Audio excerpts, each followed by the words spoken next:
What's up, everybody? Welcome to the fastest growing podcast for the American Athletic Conference, none other than the College GameTime podcast. I'm your host, Trey Smith. Today, we've got a locked and loaded episode planned for you. The theme of today's show is going to be Most Likely Tuesday. Most Likely Tuesday. We're going to look at some week one most likely twos. This will be a theme we carry throughout the course of the season every Tuesday, where we might switch up the categories week to week, but some of them we might keep the same. We'll see what the listeners, what the viewers, what you listening or watching have to say about it. Before I get into that, though, I am going to talk about a quick piece of Dennis Dodd's report today about the CFP meeting that's happening tomorrow, Wednesday. Well, depending on when you're listening or watching this. As of right now, recording this on Tuesday around lunchtime, the CFP is set to meet on Wednesday. The ACC, to follow up on that, still has not voted. They did not vote due to the shooting at North Carolina yesterday. And it sounds like they might meet today, but I don't know. We don't know. Might be meeting right now, might meet later today. Not sure. So before we get into everything, you know what to do. If you're watching on YouTube, like, subscribe, watch it to the end, share it with a friend. And if you're listening on one of the streaming if you're listening on one of the streaming platforms, listening to this podcast on one of the streaming platforms, please give it a 5-star rating, whether that's Apple Pod, Spotify, Amazon Music, Google Podcasts, whatever it is. I'm glad you're here. I'm glad you're joining me today. You're giving it a listen. Let's keep the momentum train rolling. All right, first things first, CFP. The CFP model was brought up in Dennis Dodd's article that he released this morning. And essentially saying one of the points of discussion may be tomorrow is shifting the 6-6 model, which is the top 6 conference champions and then 6 at large, to a 5-7 model, which would be the top 5 conference champions and 7 at large, given it looks like the pack is all but done. In his article, he said at least one current group of 5 conference is believed to be in favor of the 6-6 model moving to 5-7, with 5 conference champions automatically qualifying. Interesting. So what that tells me is that whoever that G5 conference is, whichever commissioner that is, it's the one who feels the most confident right now in landing the remaining Pac-2. I think if we could get who that conference is, because it's likely either the American or the Mountain West, that's going to tell us which one is feeling best about landing those 2 teams, because otherwise you would not be for shifting from a 6-6 to a 5-7. But as a conference who thinks, okay, we're about to land these 2, it's going to bolster what we've got. Yeah, we can switch to a 5-7 because we'll for sure be that 5th slot, and then we can open up another potential opportunity for one of our teams. You know, if the chips fall in a crazy way or the dominoes fall in a crazy way on any given year, of maybe getting that 7th at-large bid. I think in the big picture, I'd still like to see the 6-6 model. I'd still like to see, even if the Pac no longer has representation, I'd still love to see 2 G5 schools, even if they weren't both from the American, even if it was a Sun Belt in an American or a Mountain West. Like I've gone on a tangent like that before. Every Goliath needs a David. I think the more seats at the table. Now, look, I'm not saying you have to give an equal amount of seats. I'm not saying anything like that. Ultimately, I get it. People want to watch the SEC, Big Ten, those blue blood premier programs. I just, as a fan, I wouldn't mind the 6-6 model, but I also understand if I'm a commissioner and I believe my conference, my G5 conference is head and shoulders above the rest, I'm fine moving to a 5-7. Because if anything, I'm opening up another slot of maybe getting another one of my teams in. So, do with that as you may. But, so if that's Oresco, then he must be feeling pretty good. Now, I saw a question on Twitter. Do we have any updates right now in regards to his meeting with Oregon State and or Washington State? I've got nothing. So, it's Tuesday. Right now, I still think the ACC vote is the next domino that's got to fall, because Stanford, as I've been saying for weeks now, is the ultimate domino. And it even sounds like whether or not the CFP meeting is going to be productive on Wednesday or not is contingent on whether that vote happens. So, but let's get to some football. Let's talk some week one. Maybe tomorrow we'll have a little bit more information we can discuss in the realignment world and meetings and things of that nature. But week one, most likely twos. So what I've got is about 6 or 7 most likely two categories, and I'm going to give you my team for week one that's most likely to fit that bill. And if you're playing along at home, I would love for you in the comments to put who you think is most likely to for that particular category. Category number 1, week one, most likely to pull off an upset. Okay? I'm going with South Florida. Go Bulls. USF. They're an 11.5-point underdog to Western Kentucky. And I'm going to double check that again just to make sure that's accurate. I'm almost 100% confident that it is, but when I checked this morning, what I saw, well, yeah, WKU minus 11.5. So South Florida is an 11.5-point underdog. Look, I think what Golish has done this offseason as far as turning over the roster has been amazing.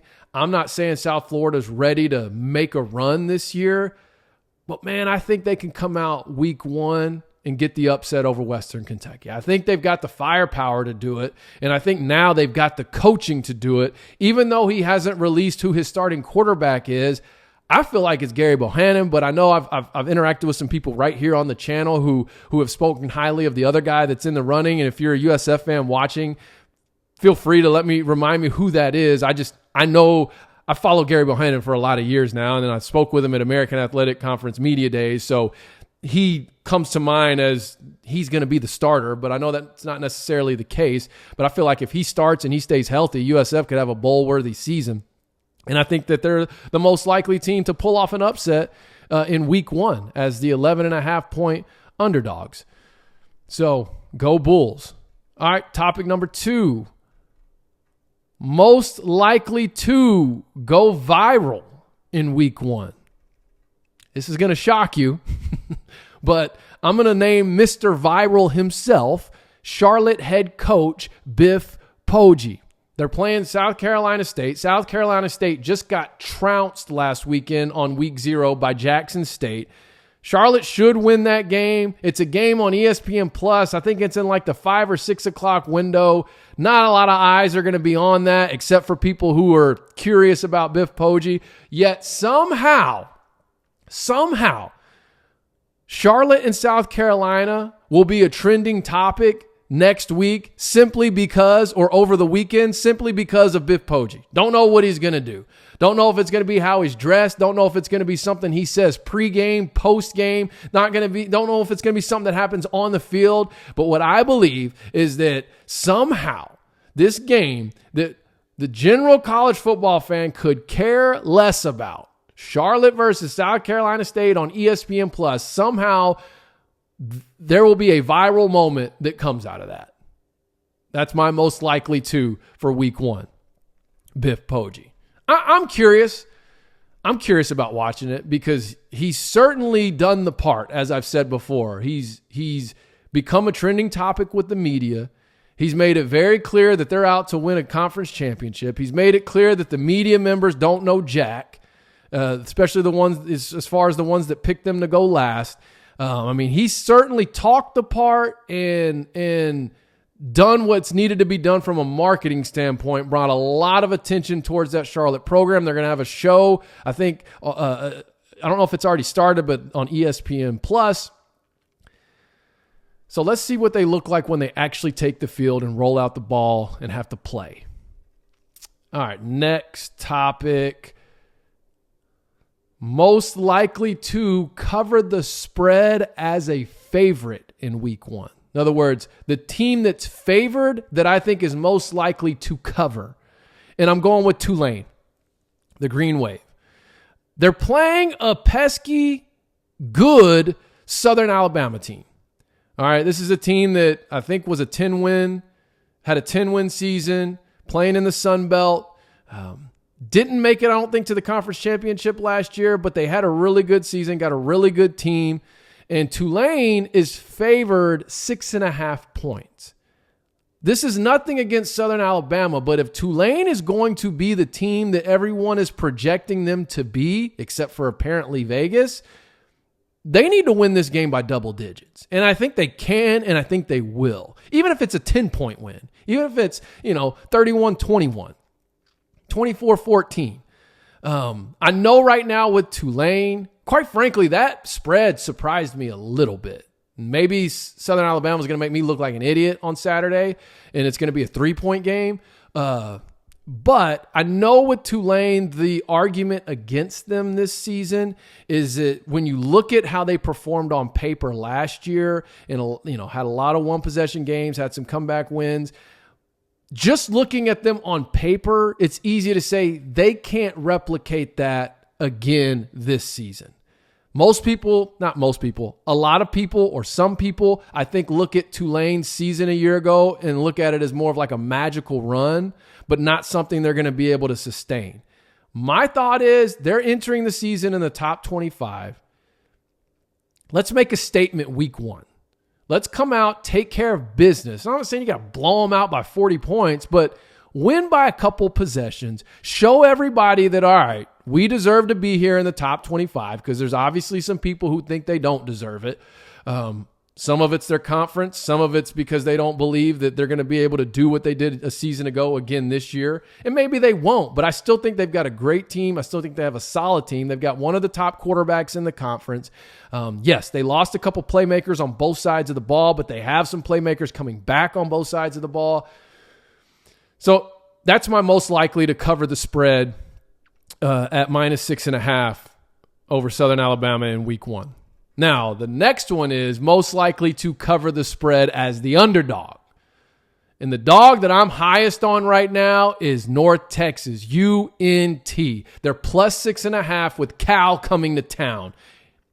Here's my thoughts on this, just honest from my gut.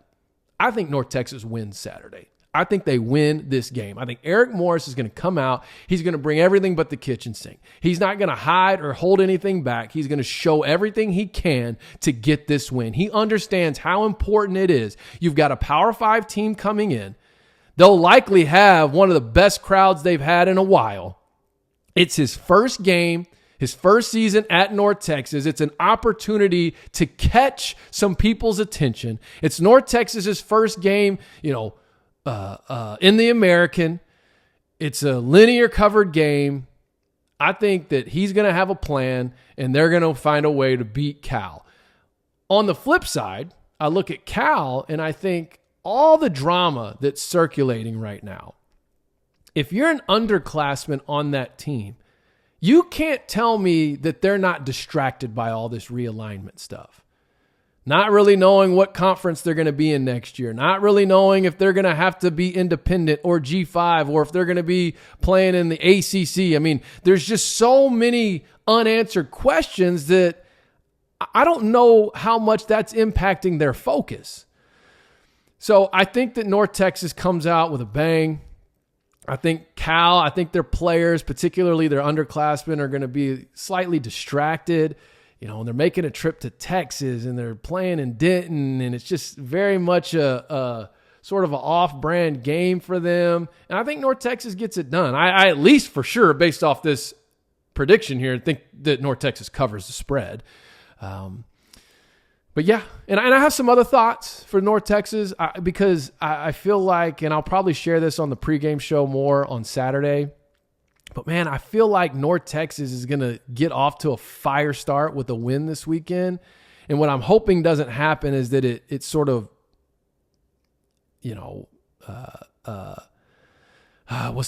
expedites this expectation that's on them. Because I've been saying I still think they need a year or two to let these new resources and exposure and all those things take root with recruiting, transfer portal, and things of that nature. Let Morris get a culture established and then look at them being a contender in the conference.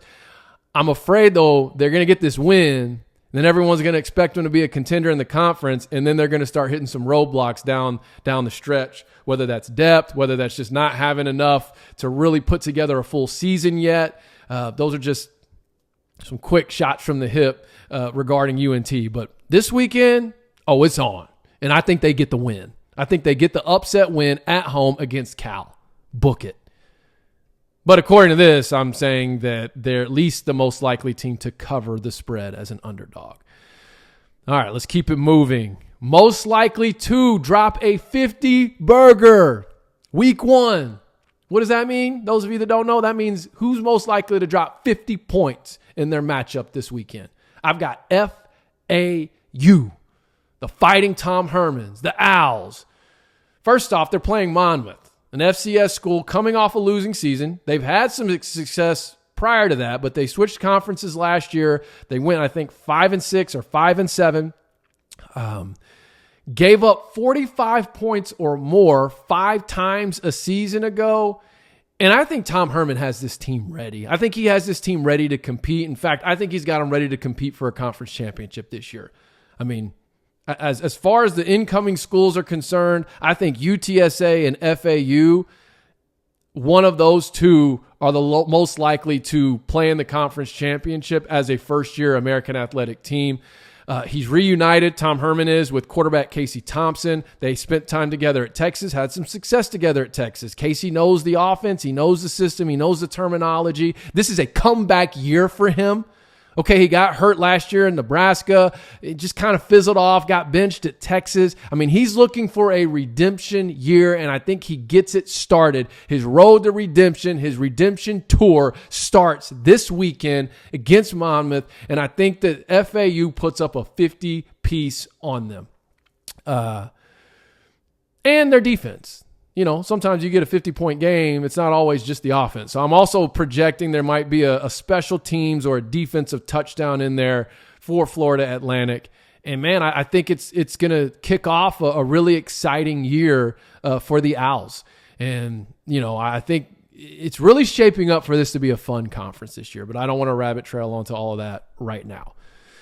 Okay, I got a couple more. All right. Team most likely to pitch a shutout. Which team in week 1, which American Athletic Conference team in week 1 do I believe is most likely to shut their opponent out? I'm going with Memphis. The Tigers. It's their second season in this new defense. Okay, last year it was a bit of a roller coaster. They had some games where they looked great. Had some teams where they I think they had one shutout and had some games where they kept teams at 10 points or below. And then they had some games where it got out of control. Here's what I think from the season perspective is, as Memphis is a team I believe is a strong contender to win the conference this year. I think they've got the quarterback, they've got the weapons, but the piece that I haven't talked about a lot is their defense. Like I said, second year in this new system with defensive coordinator. Oh my gosh, his name just slipped my mind. Feel free to leave it in the comments, but it's his second year switching, I think, from an odd to an even man type front type look. And I think what it's going to come down to is, can they stop the run? I believe Memphis is going to have one of the best secondaries in college football this year, especially with the addition of Simeon Blair, the Arkansas transfer, who's just kind of been like the missing piece in that cog. He's a team leader. He can play the run. He can play and pass. He's a hybrid type player.